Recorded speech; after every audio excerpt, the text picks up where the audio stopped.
Justin Herbert playing a certain team from Kansas City. They're allowing the third fewest fantasy points to quarterbacks over the last 4 weeks. Sweat or no sweat? This is like sweating on the opposing team's logo. Yeah, 'cause that went well. That went well for you, Las Vegas, didn't it? No, in all seriousness, though, I'm not just saying this is a homer pick or the fact that I'm going to talk about the Chiefs defense later. It's because I'm worried about this matchup. I'm worried because it's a rival game, and in situations this season, we've seen Justin Herbert sweat under pressure. He's had an interception in 6 of the last 8 games, and like you said, the Chiefs defense has been dominant. So what is going to be a battle, Justin Herbert could be in the line of fire.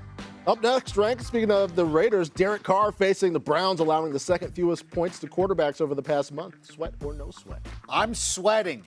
Sweating like Roman Reigns' hair before he even steps into the ring.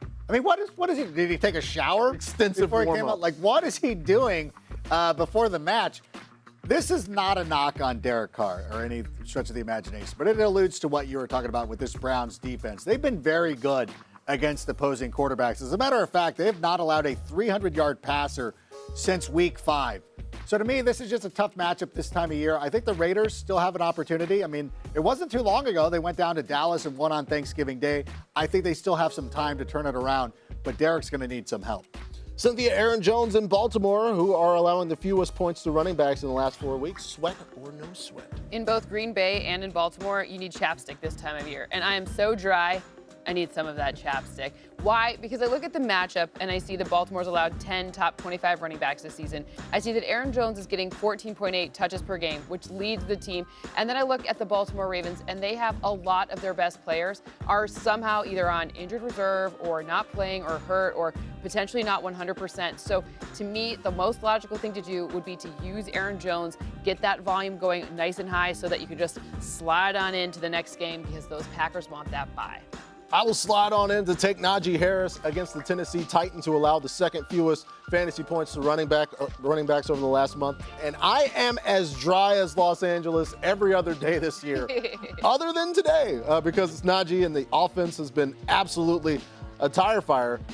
Every single time he doesn't produce, but then the problem is he produces despite the fact the offense is a tire fire. So the matchups work. In the last 7 games, he's been over 16 points. He did it last week with only 3 catches. You're going to use the guy who got you here in the playoffs this week. Let's turn up the heat as we go for another round. Javonte Williams facing Cincy, who are allowing the third fewest points to running backs over the last month. Sweat or no sweat, Kimmy? This is as dry as my skin was prior to my grandmother discovering cocoa butter. Patrick, you know exactly what type of grandmas we're talking about right here. The good cocoa butter. Yeah, the good cocoa Not the butter. best. That good right there. No, we would not be talking about this scenario if it wasn't a guy named Javonte Williams. This was a Jonathan Taylor type of situation. People be like, oh no, he's matchup proof. He's so incredibly good. Javonte Williams is as well. He's the RB #1 over the last 2 weeks. In the playoffs, you have to go for the guys with the highest ceiling. That's Javonte Williams. Not worried whatsoever of him facing the Bengals. Up next, ranked Michael Pittman Jr. against the Patriots. They allowed the third fewest fantasy points to wideouts over the past month. Are you sweating? Oh, I'm sweating like Clark Griswold walking through the desert in the original Vacation. When he's trying to find the service station. Yep. And he's drenched in sweat. That's how I feel about this one. I know I felt a little bit of relief when Cynthia was talking about Jonathan Taylor earlier, because Bill Belichick always likes to shut down the opposing team's best weapon. But I wonder if they're just going to be like, hey, listen, Jonathan Taylor's going to do his thing.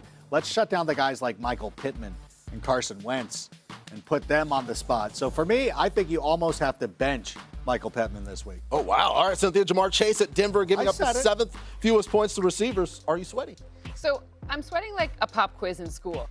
And I don't know about you, but the pop quiz always makes you sweat a little bit. But then once you start taking, you're like, oh, I actually know all this stuff already, so it's going to be totally fine. I think That's you, Cynthia. That was all you. That's you. That's not the rest of us. That's not us. I'm making it so easy for you to just imitate me and make fun of me later. I'm just giving you all the material here because then I'm in control of it. See what we got here?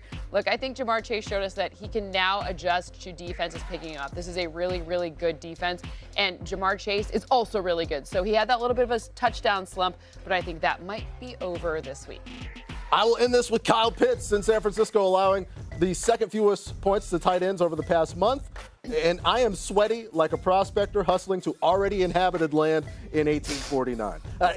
It is maybe time to consider a streaming option if you've been banking with Pitts. He hasn't scored more than 12 points since week 7. and the matchup is pretty bad. So perhaps consider your other options.